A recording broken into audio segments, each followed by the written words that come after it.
সম্পর্ক নেই। প্রস্তাবিত বাজেটে কালো টাকা সাদা করার সুযোগ বন্ধ করা উচিত বলে মনে করছে জাতীয় নাগরিক পার্টি এনসিপি। এনসিপির আহ্বায়ক নাহিদ ইসলাম বলেন যে বৈষম্যহীন সমাজ বিনির্মাণের যে আকাঙ্ক্ষার কথা তারা বলছেন, এই বাজেটের মধ্যে তার পূর্ণ প্রতিফলন ঘটেনি।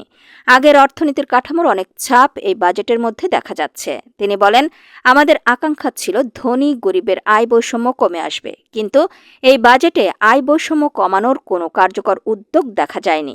যে সকল ব্যক্তি ও প্রতিষ্ঠান কর ফাঁকি দেয় তাদেরকে করের আওতায় আনারও কোনো কার্যকর পদক্ষেপ দেখা যায়নি। এর ফলে নিম্নবিত্ত মধ্যবিত্তের ওপর করের যে চাপ ছিল তা অব্যাহত থাকবে।